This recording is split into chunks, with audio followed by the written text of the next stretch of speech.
오늘 말씀은 여호수아 17장 1절부터 18절까지의 말씀입니다. 여호수아 17장 1절에서 18절까지의 말씀입니다. 큐티책에는 7절부터 13절까지가 생략이 되어 있는데요. 우리 그 부분도 다 같이 함께 읽도록 하겠습니다. 오늘 성경책을 보시면서 읽으시면 더 좋을 것 같습니다. 다 같이 함께 합독하시겠습니다. 므낫세 지파를 위하여 제비 뽑은 것은 이러하니라. 므낫세는 요셉의 장자였고 므낫세의 장자 마길은 길르앗의 아버지라. 그는 용사였기 때문에 길르앗과 바산을 받았으므로 므낫세의 남은 자손을 위하여 그들의 가족대로 제비를 뽑았는데 그들은 곧 아비에셀의 자손과 헬렉의 자손과 아스리엘의 자손과 세겜의 자손과 헤벨의 자손과 스미다의 자손이니 그들의 가족대로 요셉의 아들 므낫세의 남자 자손들이며 헤벨의 아들 길르앗의 손자 마길의 증손 므낫세의 현손 슬로보앗은 아들이 없고 딸뿐이요 그 딸들의 이름은 말라와 노아와 호글라와 밀가와 디르사라. 그들이 제사장 엘르아살과 눈의 아들 여호수아와 지도자들 앞에 나와서 말하기를 여호와께서 모세에게 명령하사 우리 형제 중에서 우리에게 기업을 주라 하셨다 하매 여호와의 명령을 따라 그들에게 그들의 아버지 형제들 중에서 기업을 주므로 요단 동쪽 길르앗과 바산 외에 므낫세에게 10분깃이 돌아갔으니 므낫세의 여자 자손들이 그의 남자 자손들 중에서 기업을 받은 까닭이었으며 길르앗 땅은 므낫세의 남은 자손들에게 속하였더라.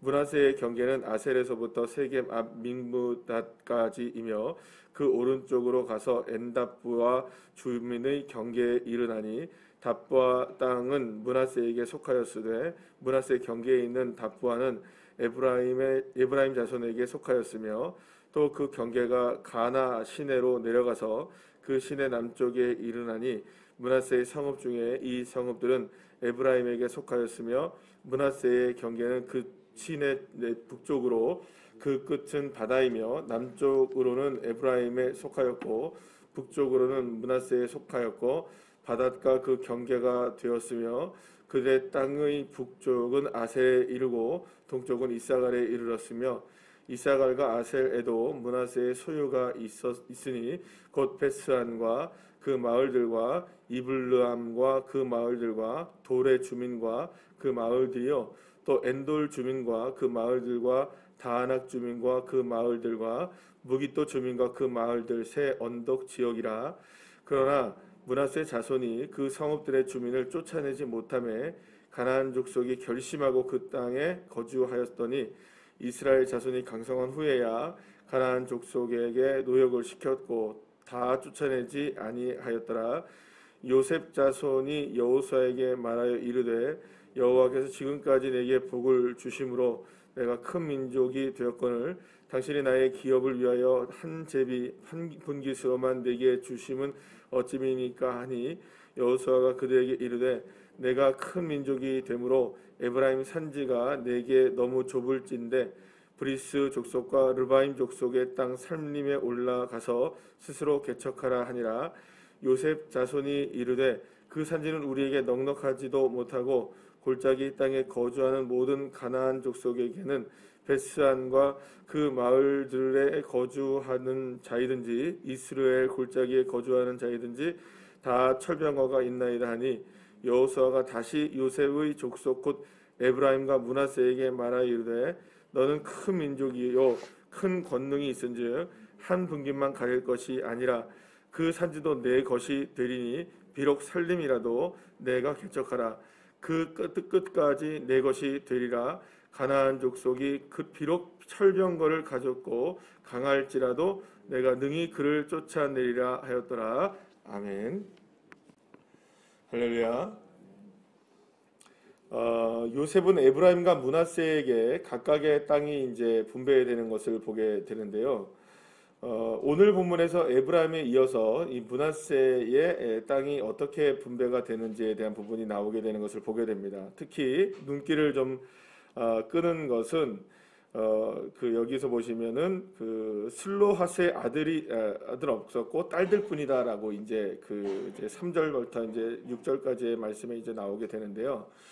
딸들에게도 남자뿐만이 아니라 딸들에게도 이제 그 땅이 분배된 이 사건을 이제 이야기해주고 있습니다. 이 말은 무슨 말이냐면 비록 남자가 없어서 대가 이어지지 못한다 할지라도 대가 이어지지 못하는 그 딸들의 가문 가운데서도 그 윗대에 있었던 그 아버지 때에 약속되었던 그 땅을 분배가 되었다라는 것을 통해서 이 분배가 굉장히 그 뭐랄까요, 어떻게 보면은 현실적으로 그리고 또한 배려하는 차원에서 빠짐없이 모든 것들이 잘 분배가 되고 있었다는 것을 이렇게 보여주고 있는 모습이라고 볼 수가 있습니다. 그러니까 생략됨이 없이 누군가가 어떤 불이익을 당하는 일이 없이 이 분배는 모두가 다 하나님의 은혜대로 다 분배가 되었다는 사실을 우리에게 보여주고 있는 것을 보게 됩니다.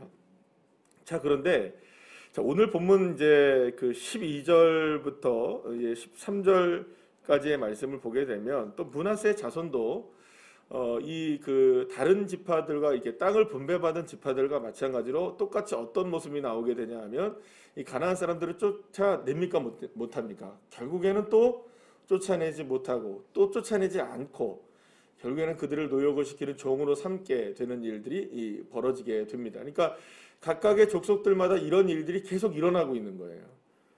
남겨져 있는 땅들 중에서 완전하게 정복이 다 안 되는 거죠. 그러니까 정복을 안 한 건 아닙니다. 정복을 안 한 건 아닌데 정복이 다 된 건 아니죠. 그러니까 이건 완전하게 모든 것이 하나님의 뜻대로 다 이루어졌다고 볼 수 있는 것은 아니었다는 겁니다. 그래서 결국에는 이렇게 남겨져 있는 땅들의 문제는 나중에 이제 심각하게 이스라엘을 위협하는 문제들로 계속 남아 있습니다. 그래서 늘 이제 지금 지난주부터도 그렇고 이번 주에도 우리가 계속 말씀을 통해서 보게 되는 게 앞으로도 계속 그런 얘기들이 나오게 될 텐데 결국엔 남겨진 것에 대해서 우리가 어떻게 접근을 해야 되느냐 이제 부분이죠. 남겨진 것은 분명히 있습니다. 우리가 어떻게 보면은 우리의 인생 가운데 남겨진 것은 완벽하게 남겨지지 않고 그냥 모든 것들이 다 완벽하게 이루어지고 다 완벽하게 끝나느냐, 그렇지 않습니다. 어느 쪽에서는 분명히 남는 것들이 분명히 있다는 거죠. 한쪽은 됐는데 또 한쪽이 또 문제가 생겨서 남게 되고 또 다른 게 문제가 남게 되고 또 다른 문제가 남게 됩니다. 그래서 사실은 그 부분에 있어서 우리에게 하나님 언제까지 우리에게 남겨져야 됩니까? 라고 생각할 때 한 가지 분명한 건 뭐냐면 여러분, 한 가지가 다르게 하나씩 우리가 하나씩 하나님의 은혜 가운데 일이 이루어져 나갈 때마다 우리가 경험하는 한 가지가 있습니다. 딱 하나가 뭐냐 하면 결국엔 하나님이 하신다는 거죠. 그러면 남은 것도 누가 하시는 겁니까? 남겨져 있지만 그것도 누가 하시는 겁니까? 결국엔 하나님이 하시는 거거든요. 그러니까 하나님이 하시는 마음과 믿음과 또 감사하는 마음들이 우리에게 분명히 있을 때 비록 우리에게 남겨진 것들이 있다 할지라도 그것을 또한 이렇게 정복하게 하시고 점령하게 하시는 것입니다. 그러면 또 남겨지는 게 있겠죠? 그러면 또 남겨진 걸 어떻게 정복하면 됩니까? 또 하나님이 하십니다. 또 주님의 능력을 의지하고 겸손하게 주님께 감사하는 믿음을 가지고 있으면 또 정복되어져 나가는 겁니다. 언제까지 해야 됩니까? 언제까지 해야 될까요, 여러분? 주님이 오실 날까지 해야 되죠. 주님이 오실 그날까지, 우리가 주님을 만나는 그날까지 누구를 의지해야 될까요? 주님을 의지해야죠. 여러분, 만약에 이렇게 생각할 수 있습니다. 아니, 하나님 그냥 차라리 그럴 거면 처음부터 다 그냥 해주시면 되지. 왜 우리에게 이렇게 하나씩 남겨놓느냐? 여러분, 만약에 우리가 다 완벽하게 처음부터 끝까지 오늘 이 시간부로 우리의 문제를 다 그냥 모든 것들을 다 그냥 처리해 주시고 완벽하게 마무리 졌다 하면 내일부터 어떻게 살까요, 우리? 감사하며 살 것 같죠? 아닙니다. 그래도 불만이 있습니다. 인간은요, 이게 어떻게든지 불만을 끄집어내는 존재입니다. 왠지 아십니까? 그게 죄성입니다. 결국엔 죄성이거든요. 그러니까 끊임없이 반복되어지는 것은 불만과 불평과 우리의 마음속에 드러나는 이런 어떤 문제점들을 찾아내는 전문가들입니다. 그러니까 결국에는 우리가 아무리 완벽하게 우리의 눈에는 하나님께서 우리에게 완벽하게 한다 하실지라도 우리는 어쩌면은 마귀의 뭐랄까요? 우리 마귀가 우리를 가만히 두지 않는 거죠. 여러분 생각해 보세요. 욥을 한번 생각해 보시면 정확하게 나옵니다. 욥이 얼마나 감사한 인생을 살았습니까? 근데 욥이 다가와서 하나님께 말씀하는 게 뭡니까? 하나님께 말씀하는 게 뭐냐면 그렇지 않습니다. 이 사람 하나님이 주신 완벽한 모든 것들을 다 지워버리면 아마 주님 이렇게 배반할걸요? 이렇게 얘기하는 거죠. 그러니까 친구들이 다가와서 뭐라고 얘기하는 겁니까? 너 분명히 문제가 있다 너 지금. 욥에게 다가와서 계속 친구들이 이야기하는 게 뭡니까? 너 문제가 분명히 있으니까 한번 찾아봐라. 찾아봐라. 결국에는 욥이 발견하는 문제는 무엇이었죠? 결국에는 무엇이었습니까? 자기의 죄성을 발견하게 되죠. 그러니까 우리가 만약에 문제를 발견하게 되고 남겨진 것을 발견하게 된다면 무엇을 발견해야 될까요? 나의 부족함과 연약함을 발견해야 되는 거지 문제를 발견하는 것은 답이 아닙니다. 그러니까 결국에는 우리에게 남겨져 있는 모든 문제들을 해결할 수 있는 유일한 방법은 딱 하나입니다. 어제까지 이루신 하나님, 그 하나님 똑같이 의지해 나가는 겁니다. 그러면 남겨져 있을지라도 그 남겨진 것도 또한 이루어지는 것입니다. 비록 또 남겨진다 할지라도 어떻게 하면 됩니까? 어제 이루신 것처럼 또 의지하며 나가는 겁니다. 이게 믿음인 거죠. 이게 믿음으로 나가는 것이죠. 그래서 이런 부분으로 우리가 볼 때에 어떻게 보면은 이스라엘 백성들에게 이렇게 계속해서 가나안 족속들이 남겨져 있다라는 것이 문제는 문제입니다. 이게 계속 문제는 되지만 그러면 어떻게 하면 되느냐? 또다시 하나님을 의지하고 나가면 되는 거죠. 그러면 문제는 또 해결될 수 있는 겁니다. 사랑하는 여러분, 저와 여러분에게는 남겨져 있다 할지라도 또다시 도전하는 믿음이 있기를 간절히 축복합니다. 자, 그런데 오늘 보면 14절 말씀에서 보게 되면 요셉 지파 자손들이 땅이 부족하다고 해요. 왜냐하면 이게 지금 요셉 지파가 인구가 많잖아요. 두 지파의 몫을 가져가야 되기 때문에 더 많은 땅, 넓은 땅이 필요했던 거예요. 근데 보니까는 거기에는 좋은 땅들이 많지만 핵심적인 땅들도 많지만 산지가 많았던 거예요. 그러니까 살 수 있는 데가 그렇게 말하자면 그러니까 좋은 땅은 좋은 땅이고 핵심적인 땅은 핵심적인 땅이지만 살아가는 땅으로서는 좀 부족한 부분이 있었던 거죠. 그러니까 이 여호수아가 뭐라고 하냐면 거기 산지 많잖아. 스스로 개척해라. 이렇게 얘기한 거예요. 여러분, 이게 쉬운 일일까요? 어려운 일일까요? 살림을 개척하라. 이게 쉬운 일입니까? 어려운 일입니까? 너희들 땅 받은 거 그 땅 불만하지 말고 왜 우리에게는 이렇게 산이 많아요? 그러니까 이제 이 여호수아는 뭐라 하냐면 그 산이라면 산지라도 할지라도 너희들이 거기를 개척하면 되지 않느냐. 이렇게 이제 이야기를 했던 겁니다. 그러니까 이제 자세히 보니까는 그 산지는 그래 맞아. 우리가 개척을 한다고 하더라도 근데 문제는 뭐냐? 거기에 가나안 족속들이 남겨져 있는데 거기에는 산지이기도 하지만 무엇을 갖고 있는 겁니까? 이 족속들이. 오늘 본문에 보면 철병거들을 갖고 있었던 거예요. 철병거라는 말은 지금으로 말하면 탱크 같은 겁니다. 그러니까는 그런 게 없었던 거예요. 우리나라가 그 6.25 때 북한에게 우리가 처음에 이게 밀렸던 이유가 어디 있었습니까? 소련한테 탱크를 앞세우고 우리는 없었단 말이에요.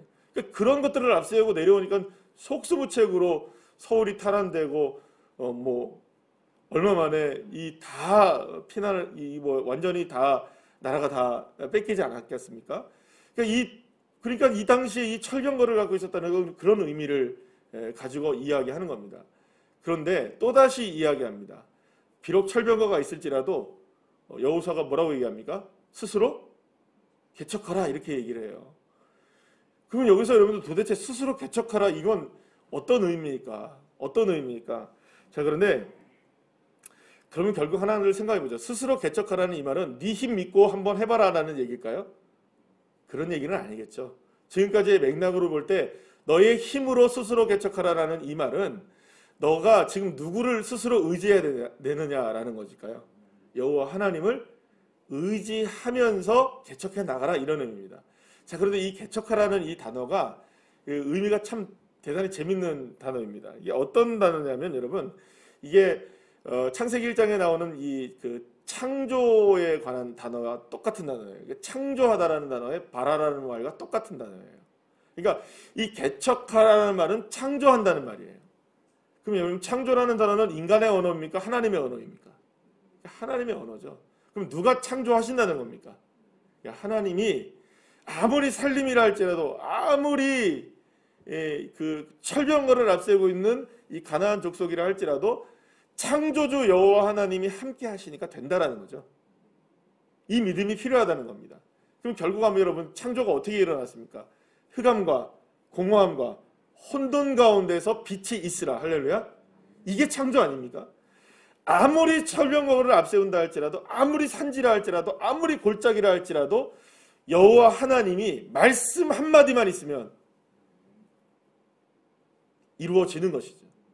이 믿음을 누가 가지고 있어야 되는 걸까요? 비록 살림이라 할지라도, 남겨진 땅이 가장 척박하고 가장 대응하기 힘들고 가장 큰 문제가 앞에 가로막혀 있다 할지라도 나와 함께 하신 하나님은 어떤 하나님이시다.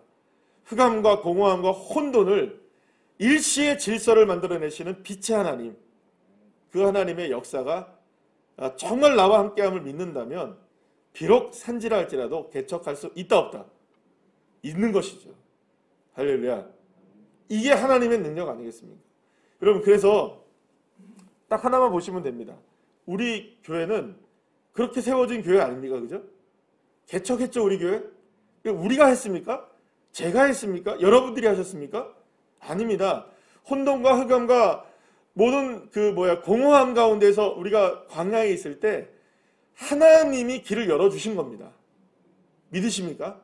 그러니까 그 하나님이 하시는 일이죠. 우리가 하는 일이 아닙니다. 하나님은 하실 수 있으십니다. 그래서 광야에서부터 시작된 새로운 우리 교회만 보더라도 여러분, 살림이로 할지라도, 비록 철병거가 있다 할지라도 창조주 여호와 하나님의 능력을 믿는다면 되는 것입니다. 이 믿음이 저와 여러분에게 있기를 소망합니다. 그래서 여러분, 이제는 두려움이 없었으면 좋겠어요. 지금 이제 우리에게 이제 남겨져 있는 이 코로나라는 마지막 이렇게 넘어야 할 큰 산이 우리에게 남겨져 있지 않습니까? 그런데 이것들도 제가 어제 서울에 가서 시찰회를 하고 왔는데요. 목사님들이 이제 코로나라는 단어도 잘 안 쓰시더라고요. 뭐라고 얘기하는 줄 아십니까? 그거 감기라고 그러세요. 다 우리 교회도 이번에 감기 크게 앓았다고 이렇게 얘기하셔요. 이미 한 2주 전에 완전히 교회들마다 다 쓰고 나갔대요, 다들. 그렇다 하시더라고요. 그러면서 감기 앓는 거랑 똑같아. 물론 이 말은 감기가 여러분들 절대로 안 아프다는 게 아닙니다. 감기도 앓으면 아픕니다, 여러분. 그죠? 감기도 심하게 앓으면 굉장히 아파요. 그런데 그렇게 해서 지나가더라는 거예요. 지나가더라. 그것 먹고 여러분 아침부터 이런 말씀드려요. 쫄지 않으셔도 됩니다. 믿음을 가지고. 그러니까 이 말은 우리 마스크 벗고 그냥 다 괜찮아 이런 얘기를 하는 게 아니죠. 거기에 우리가 주눅들 필요는 없다는 거죠. 그리고 이제는 더 이상 누가 누구에게 문제를 이야기할 것도 없습니다. 어디서 어떻게 되는지도 몰라요, 이제. 그렇잖아요, 여러분. 누가 걸리고 싶어서 걸리고 안 걸리고 싶은데 걸릴 사람이 어디 있겠습니까? 그거 탓하지도 않고 이제 누구도 뭐라고 하지도 않으니까 이거는 그냥 우리 모두가 다 이렇게 받아들여야 되는구나. 이제 그런 믿음을 가지고 여기를 이제 넘어가셔야 됩니다, 우리가. 아멘이시죠? 남겨져 있다 할지라도 어떻게 보면 이 축복인 것 같아요, 하나님 앞에. 이 일들을 우리가 이겨낼 수 있는 길이 하나님께서 주신 은혜가 아닌가라는 생각이 듭니다. 사랑하는 여러분, 이 어려운 마지막에 이 코로나도 물론이고 우리에게 다가오는 지금 또 전쟁도 우크라이나랑 러시아랑 일어나기도 하고 또 많은 일들이 이슈들이 많고 우리를 불안하게 하는 많은 일들이 우리에게 일어납니다. 물가는 치솟아 오르고 있고 여러 가지로 우리의 삶을 어렵게 만드는 일들이 계속 일어나고는 있지만 여호와 하나님 살아계십니다. 이 혼돈과 공허함과 흑암에 있는 이 삶이라 할지라도 빛이 있으라는 말 한마디로 모든 것들의 질서를 잡으시는 그 하나님. 그 하나님이 우리에게 오늘 뭐라고 말씀하시느냐? 스스로 개척하라. 그러면 여러분 오늘 붙들어야 될 하나님의 말씀 뭘까요? 어떠한 상황이든지 창조주 하나님의 능력을 믿으십시다. 이게 스스로 개척하는 겁니다. 오늘 우리가 이 흑암 중에서 스스로 개척해야 되는 믿음은 무엇인가? 이것을 여러분 우리가 점검합시다. 그래서 정말 하나님의 능력, 그 창조주 여호와 하나님의 능력을 우리 삶에 살아 역사하실 수 있도록 믿음으로 초대하고 주님을 의지하여서 승리하는 귀한 자녀들 한 분 한 분들 다 되시기를 간절히 축복합니다. 기도하시겠습니다.